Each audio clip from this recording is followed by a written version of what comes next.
Desde los inicios del siglo XIX, la historia de España es en gran parte un misterio que debemos desvelar si queremos salir del marasmo en que nos encontramos.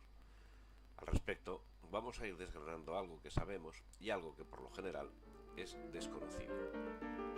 Así, algo que ya sabemos es que el 2 de mayo de 1808 la familia real española al completo estaba en manos de Napoleón. Pero es desconocido por el gran público que la familia real fue voluntariamente a ponerse en manos de Napoleón, incluido el infante don Carlos. También es desconocido que Carlos IV abdicó a favor de Napoleón y que su hijo Fernando VII, que era rey contra la voluntad de su padre Carlos IV, también abdicó a favor de Napoleón. Ya sabemos que el 2 de mayo de 1808 el pueblo español se levantó en armas contra las tropas invasoras francesas. Pero es generalmente desconocido que la masonería organizó las juntas de defensa que se pusieron al amparo de Inglaterra en Cádiz. Que Inglaterra, que tenía preparada una armada al mando de Arthur Wellesley para llevar a cabo una nueva intentona contra Buenos Aires, cambió su destino y se dirigió a La Coruña para ayudar al levantamiento del pueblo español contra Napoleón. Que las Cortes de Cádiz no pudieron evitar referirse en sus deliberaciones a España entera, incluidas, por supuesto, América y Filipinas. Ya sabemos que se inició una guerra contra la invasión francesa, una guerra que duraría hasta el año 1814.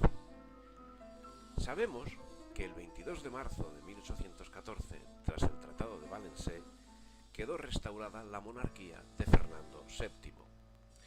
Pero es generalmente desconocido que las tropas británicas, dirigidas por Arthur Wellesley, más conocido a partir de 1814 por su título de Duque de Wellington, bombardearon sin piedad las nacientes industrias españolas, aun a pesar de no estar en poder de los franceses.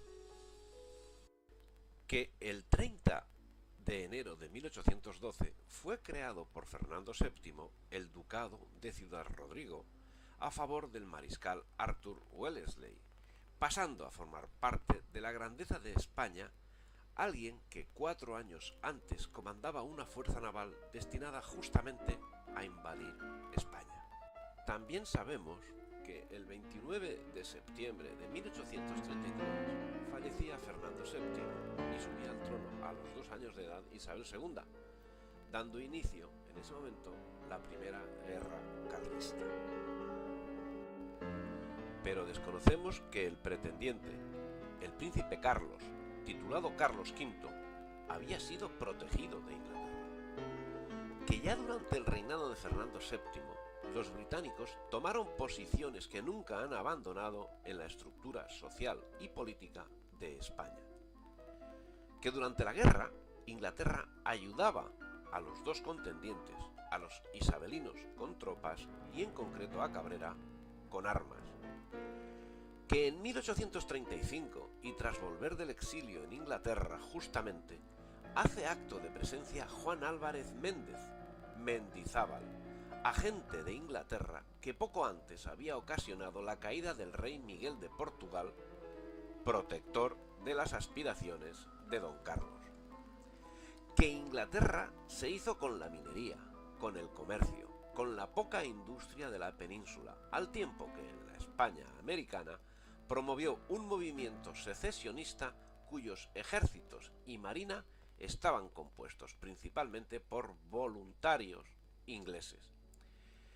Que del liberalismo nacen todos los partidos que hoy están en liza, desde la izquierda hasta la derecha, y que los principios que sostuvieron una vez España son rechazados por todos ellos. Conocemos que la inestabilidad política y militar se instaura en América y los enfrentamientos militares se dan por terminados el 9 de diciembre de 1824 tras la batalla de Ayacucho.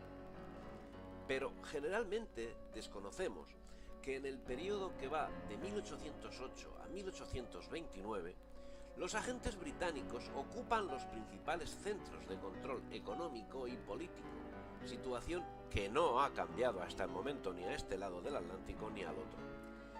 Que en ese periodo Inglaterra firma un rosario de tratados de comercio con los distintos entes políticos que van surgiendo en sustitución de los virreinatos americanos. Tratados de comercio que ruborizan a quien los lee, ya que son de puro sometimiento sin contrapartida alguna. Que en ese mismo periodo Inglaterra transporta a Londres todos los fondos de oro y plata existentes en los virreinatos. No los roba, les son graciosamente entregados por los libertadores. Que el 9 de diciembre de 1824 ocurre la batalla pactada de Ayacucho, donde Sucre vence definitivamente a las tropas realistas. Una farsa en la que tomaron parte uno indirecta y otro directa Espartero y Maroto, manifiestamente agentes británicos, como agente británico era Sucre, Bolívar o San Martín. Que Inglaterra crea en América países cuyas fronteras impiden el libre tráfico de bienes existentes hasta el momento, que pasa a estar justamente controlado por Inglaterra. Que las entidades políticas americanas, como la España peninsular, pasan a depender también económicamente de Inglaterra, que les facilita empréstitos basados en las remesas de oro y de plata que previamente les había quitado. Que la minería y todos los segmentos de la economía, tanto en América como en la España peninsular, pasa a manos británicas.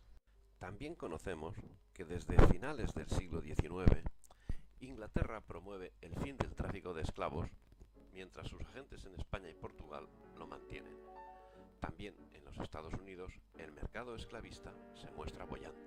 Pero se nos oculta que hasta 1713 el tráfico de esclavos a la España americana existía, pero era de un nivel ridículo. Se nos oculta que con el Tratado de Utrecht, Inglaterra se queda con el asiento de esclavos para la España americana, pero el nivel de tráfico sigue siendo menor que el mantenido con las colonias británicas del Caribe y de Norteamérica. Que durante la Guerra de los 7 Años, en agosto de 1762, Inglaterra toma La Habana y comienza a llevar a la isla ingentes cantidades de esclavos africanos. En julio de 1763 vuelve Cuba a la corona de España, pero los tratantes de esclavos ingleses quedan en la isla junto a otros comerciantes y banqueros. También se nos oculta que al tiempo que en Inglaterra impone en los mares el final del tráfico de esclavos, durante el siglo XIX crea una nación, Sierra Leona, donde deporta a todos los negros que había en Inglaterra, al tiempo que declara la zona como infecta para llevar a cabo la deportación de población inglesa, que como consecuencia es transportada en los mismos barcos negreros que ya no transportaban negros, hasta Australia y Nueva Zelanda, donde sufrirán un régimen de esclavitud al que no tenía derecho la población aborigen, que, considerada fauna, era exterminada en una metódica cacería que exterminó a la población de Tasmania y puso al borde de la extinción a los aborígenes de Australia y de Nueva Zelanda. Ya sabemos, en fin, que en 1884, con el conflicto de las Islas Marianas sobre la mesa, Isaac Peral presentó el primer prototipo del submarino con propulsión eléctrica. Sabemos que el 15 de febrero de 1898, el acorazado Maine sufría una serie de explosiones que lo llevaron a pique, mientras la Armada Española prestaba las ayudas oportunas a la tripulación. Sería la excusa para la declaración de guerra de los Estados Unidos a España, cuyo resultado sería la pérdida de Cuba, Puerto Rico, Filipinas, las Marianas, las Carolinas. Esta situación es presentada como el fin del poderío español en el mundo. Pero desconocemos que el proyecto del submarino, que a pesar de todo demostró ser un éxito que hubiese dado a España, con un mínimo gasto, una manifiesta y definitiva superioridad en la defensa marítima, fue saboteado directamente por los gobiernos y la monarquía españoles, títeres que eran y son hoy de Inglaterra. Que los gobiernos españoles del momento, los de Cánovas, los de Sagasta, tenían sumido al pueblo español en un engaño absoluto, haciéndole creer que la Armada española era lo más florido de los mares, cuando la realidad nos presenta unas unidades que mayoritariamente estaban para el desguace. Que la corrupción, similar a la actual, hacía que los presupuestos se volatilizasen en exclusivo beneficio de los gobiernos parasitarios pro-británicos. Que como Cánovas, a pesar de su dependencia, no daba el paso definitivo para la enajenación de Cuba, fue asesinado, pasando Sagasta a ser el actor principal de la comedia. Que luego vino a completarse la traición con la venta contra el propio derecho español de las posesiones en el Pacífico que habían sido excluidas de la guerra.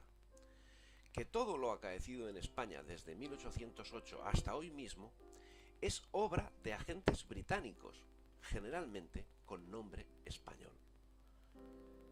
En fin, hasta aquí este esbozo de la historia del siglo XIX de España. Encontrarás más información en el sitio de internet www.cesareojarabo.es.